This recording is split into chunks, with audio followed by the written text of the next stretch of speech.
Dodge Vipers are selling like hotcakes, so we got our hands on one before it disappears. This pristine 2000 Dodge Viper RT10 will have you dreaming in Technicolor, as this steel gray all-American Savage has enough power and torque to grease all your speedster dreams.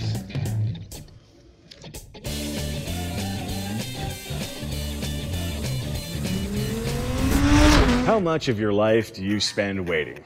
You wait in line for sandwiches, you wait through commercials, you wait for the world to change, you wait.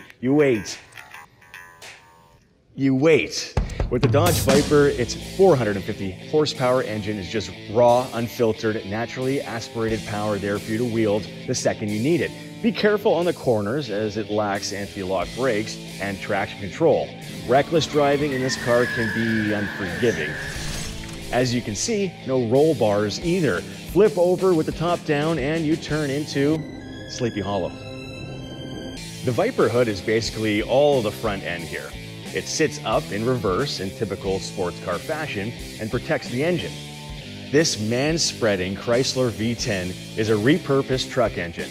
Back in '89, when both Dodge and Lamborghini were owned by Chrysler, Dodge was able to take full advantage of Lambo's expertise in aluminum casting. They were able to save themselves 150 pounds by creating an aluminum engine block instead of an iron one, saving weight and in turn helping you go faster. The shift to aluminum blocks in automobiles has been gradual, and then all of a sudden, with 1% of all mass-produced engines being aluminum in the 60s, 25% in the 90s, and as of 2020, almost 75% of all new engines. And ultimately, more vroom vroom.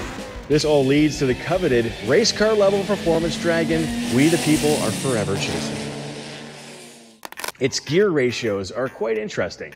You can hit up to 63 miles per hour in first gear, and going 60 on a highway, your odometer is basically idling at 1400 RPM. You're going to have to hit the gym hard on leg days, as this clutch is pretty stiff. Once you get the hang of the amount of violence needed to shift, you'll feel that Dodge is really in the smile business with this car. The torque is strong with this one. From a dead stop in 6th gear, you could actually accelerate from a dead stop. Race cars have us turned up to 11. Some states have outlawed high-speed chases for exactly that reason, and that's why you shouldn't drive a Viper every day. We can't have our society overrun with overstimulated adrenaline junkies sprinting around the grocery store buying up all the energy drinks. All right? Driving an RT10 every day will turn everyone and everything around you into a disappointment. Save it for special occasions. Leave the racing for the professionals.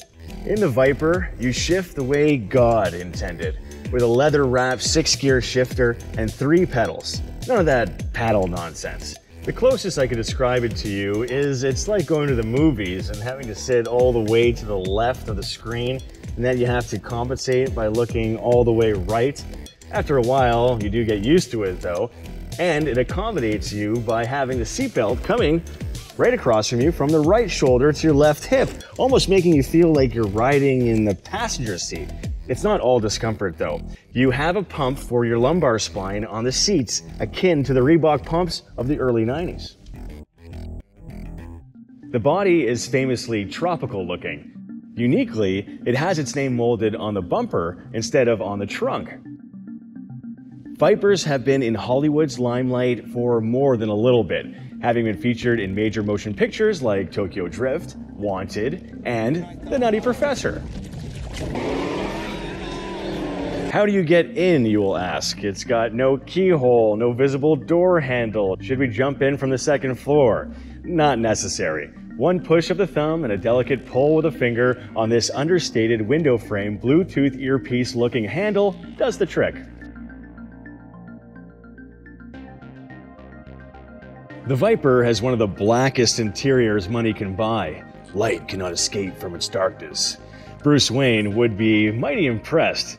It's crudely practical. Here on the center console, you've got your cigarette lighter here for cauterizing bullet wounds, of course.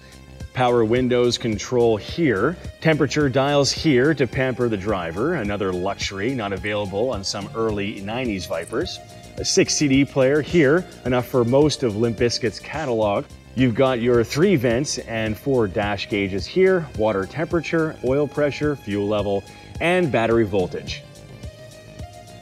The glove box is between the seats. The area where the glove box should be is filled with the passenger airbag. For this car, I think you could surgically implant the speakers in your chest and you'd still have trouble hearing your music because this 8-liter engine is exceptionally loud. Yes, you heard me right. It's an 8-liter engine, 2 liters larger than 2000's Lamborghini Diablo VT, which back then MSRP'd for $270,000 compared to the Viper at $67,000 US at the turn of the millennia. An upper middle class American car competing with the finest Italian exotics. Reminds me of when King Leonidas threw a spear at Xerxes in 300 to prove that yes, the gods do bleed.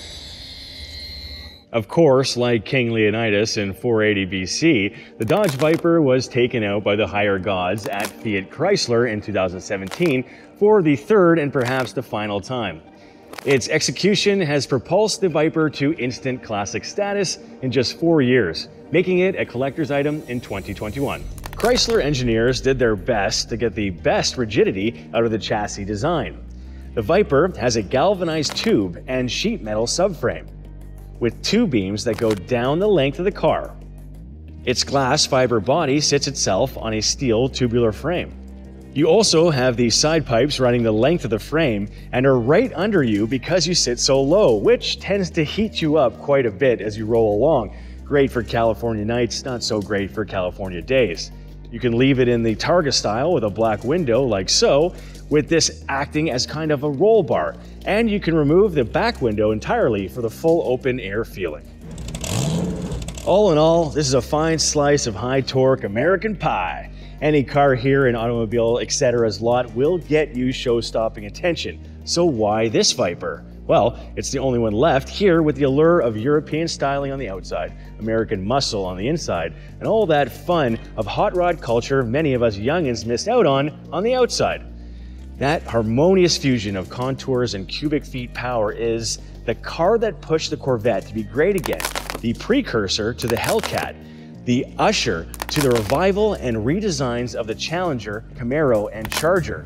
This practically brand new exotic muscle car will make you feel more powerful, ruder, and more American.